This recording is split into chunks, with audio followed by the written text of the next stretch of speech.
आबाका किस्त 4। कोई 4 दिन की बात है, तुर्कमान सरदार पाशा मंगोल सरदार योरक की खिदमत में हाजिर हुआ। योरक उस वक्त खैमे के कालीन पर औंधा लेटा हुआ था। 3 इंतहाई खूबसूरत लड़कियां उसके जिस्म के मसाज में मसरूफ थीं। उनमें 2 चीनी नस्ल की थीं और 1 खताई। पूरे खैमे में खुशबूदार तेल की महक रची हुई थी। योरक आंखें बंद किए पड़ा था। कभी कभी वो एक हाथ से अपने बाजू का मसल टटूल लेता था, जैसे अंदाजा लगा रहा हो कि कहीं इसकी गुनूदगी का फायदा उठाकर किसी ने मसल चूरा तो नहीं लिया।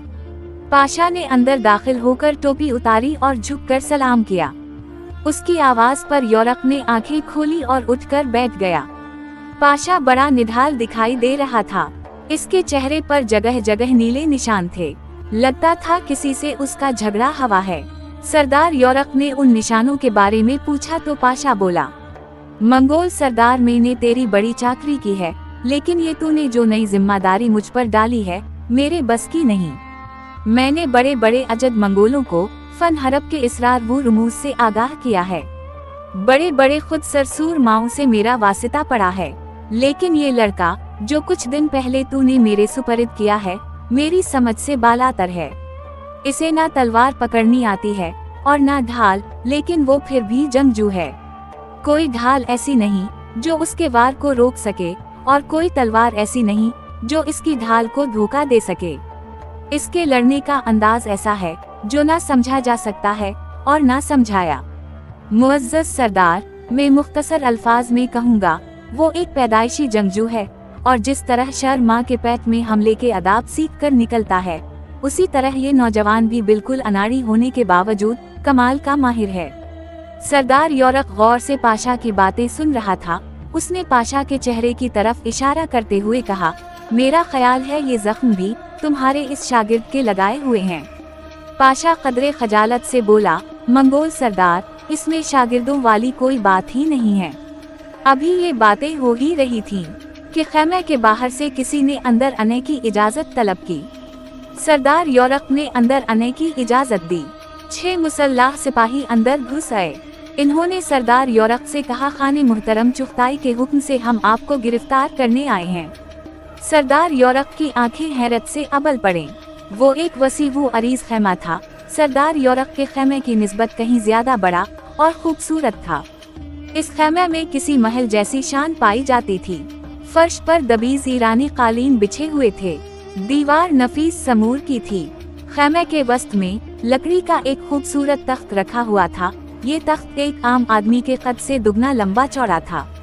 जमीन से उसकी बुलंदी करीबन 1 हाथ रही होगी। इसके पांव पर सोने चांदी के पत्थर चढ़े हुए थे। तख्त पर जो शख्स नीम दराज था वो खाने आजम चंगेज खान का सबसे बड़ा बेटा चुगताई था। उस वक्त इसकी आंखें गुस्से से अंगारा हो रही थी। खैमे में मौजूद हर शख्स सहमा हुआ था। सरदार योरक रस्सी से बंधा चुगताई के सामने खड़ा था। एक दूसरे कोने में अजनबी अबाका मौजूद था। इसका जिस्म भी रस्सियों में जकड़ा हुआ था। मुसल्लाह पहरेदार नंगी तलवारें लिए दोनों के अकब में थे। सरदार योरक कह रहा था, खान मुहतरम, गुलाम अपना कसूर मानता है। 6 जां निसारों का खून बहुत बड़ी बात है। मुझे ये मुआमला आपके हुजूर पेश करना चाहिए था, लेकिन खामोश। खान चुगताई धाड़ा। खान आजम के बेटे की धार से जैसे हर चीज सहम गई। वो बोला, लेकिन के बाद हमेशा बहानाबाजी शुरू होती है और मैं इस सिलसिले में कोई बहाना सुनना पसंद नहीं करूंगा। खान आजम का यासा हर एक के लिए यकसा है। योरक, तुमने 6 मंगोलों के कातिल को न सिर्फ मुआफ किया बल्कि उसे पनाह भी दी। मैं नहीं समझता कि तुम्हें जिंदा रहना चाहिए। फिर वो सिपाहियों से बोला, ले जाओ दोनों को और भूखे कुत्तों के आगे डाल दो। हुक्म की देर थी। मुसल्लाह आदमी आगे बढ़े। इन्होंने सरदार योरक के सर से टोपी और कमर से पीटी उतार ली। फिर आबाका और सरदार योरक को धकेलते हुए खैमे से बाहर ले चले। ठहरो, खान चुगताई की आवाज आई। एक लम्हे के लिए सरदार योरक की बुझी हुई आंखों में रोशनी नजर आई। शायद वो समझ रहा था कि खान चुगताई ने अपने फैसले पर नजरसानी की है, लेकिन फौरन इसकी खुशफहमी दूर हो गई। खान चुगताई ने कहा, उन दोनों को बारी बारी कुत्तों के सामने फेंका जाए ताकि देखने वाले कुछ देर लुत्फ अंदोज हो सकें और पहले लड़के की सजा पर अमल दरामद किया जाए। मुसल्लाह आदमियों ने इन्हें तलवारों से ठोकर दिए। सरदार योरक की गर्दन झटकी हुई थी, चेहरा जर्द हो रहा था। खेमे से कुछ फासले पर एक बहुत बड़ा गड़ा था। घड़े का फर्श बिल्कुल हमवार था और इसकी गहराई एक आम आदमी के कद से 1.5 गुना थी।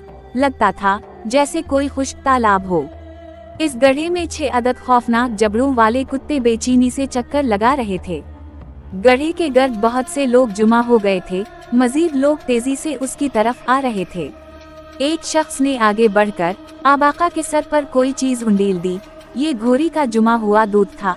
फिर उससे पहले कि वो कुछ समझता, उसे अकब से जोरदार धक्का पड़ा और वो जैसे हुआ में उड़ता हवा गड्ढे में जा गिरा।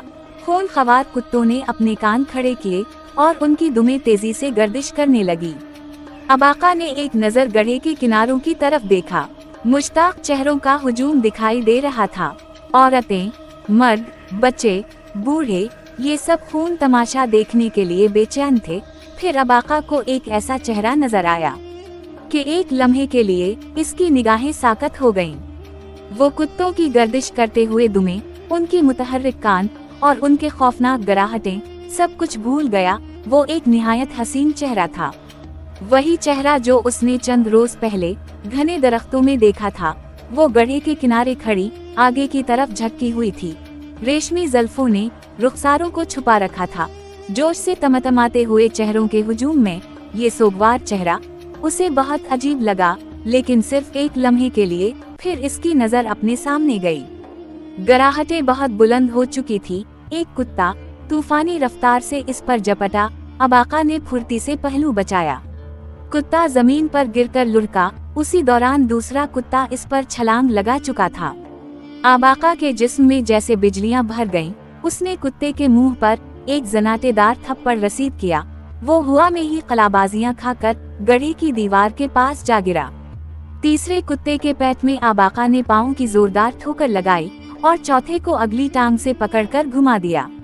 ये कुत्ता धप की जोरदार आवाज से गड्ढे की दीवार के साथ टकराया और करबनाक चीख मारकर साकत हो गया।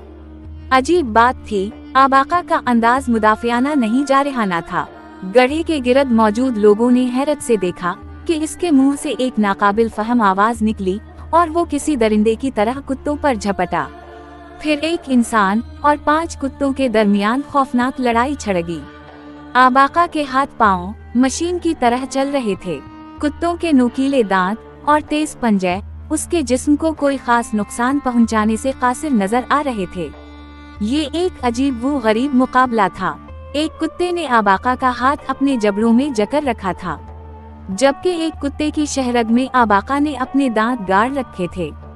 चंद ही लम्हे बाद आबाका ने कुत्ते का नरखरा अधेड़ कर रख दिया। बाकी 4 कुत्ते अब भी इससे लिपटे हुए थे। वो उनके साथ लुढ़कनियां खाता हुआ गड्ढे की दीवार के पास बिल्कुल पहुंच चुका था। फिर तमाशाइयों ने एक और हैरत अंगेज मंजर देखा। आबाका अचानक अपने पांव पर अछला और किनारे पर बैठे हुए एक सिपाही के हाथ से तलवार छीन ली और सिपाही गड्ढे में गिरते गिरते बचा। अब चारों कुत्ते खौफनाक अंदाज बेगरा रहे थे और आबाका वहशियाना अंदाज से तलवार को चारों तरफ गर्दिश दे रहा था। किनारे पर खड़े सिपाहियों ने अपने तीर कमान सीधे कर लिए, लेकिन उस वक्त चुगताई खान की आवाज गूंजी, ठहरो, वो अभी अभी आया था और बड़ी दिलचस्पी से तमाशा देख रहा था। गड्ढे के अंदर सूरत-ए-हाल यकसर बदल चुकी थी। आबाका ने कुत्ते की अगली दोनों टांगें काट दी थी और बाकी तीनों कुत्ते हमला करने के बजाय गड्ढे की दीवारों के साथ लगे भौंक रहे थे। चंद लम्हे के अंदर अंदर आबाका ने तीनों खून खवार कुत्तों को तातेफ कर डाला। चारों तरफ गंभीर खामोशी छाई हुई थी। फिर इस खामोशी में ताली की आवाज सुनाई दी। खान चुगताई गड्ढे के किनारे खड़े आबाका को दाद दे रहा था। करीब ही सरदार योरक रस्सियों से बंधा खड़ा था। चुगताई बोला, योरक, उसी लिए मैंने तुम्हें बाद में हलाक करने का हुक्म दिया था। इस अजनबी की सजा दरअसल इसका इम्तिहान भी थी। इसकी कामयाबी ने तुम्हारी जिंदगी भी बचा ली। योरक कांपते हुए जिस्म के साथ खान चुगताई के सामने सजदे में गिर पड़ा। इसका सर चुगताई के कदमों में था। चुगताई ने हुक्म दिया कि अजनबी को गड्ढे से निकालकर मेरे यौरत यानी खेमे में पहुंचाया जाए। गड्ढे के किनारे खड़े तातारी बड़ी हैरत से इस माफो अलफतरत शख्स को देख कर रहे थे। वो खुद भी बैला के वहशी और सख्त जान थे, लेकिन अजनबी इन सिफात में उनसे भी बढ़कर था। उनके वहम वो गुमान में भी नहीं था कि कोई गैर मंगोल इस दर्जा जरी और जंगजू हो सकता है। यही वजह थी कि जो वो उसे बगैर किसी शक मंगोल समझ रहे थे। अजनबी के कपड़े तार तार हो चुके थे, लेकिन जिस्म पर चंद मामूली जख्मों के सिवा कोई निशान नजर नहीं आ रहा था। इस बेमिसाल शख्स को देखने वालों में दो आंखें खान चुगताई की चहीती बीवी मारीना की भी थी। उन गलाफी आंखों में अजनबी के लिए कुछ बेनाम जज्बे करवटें ले रहे थे।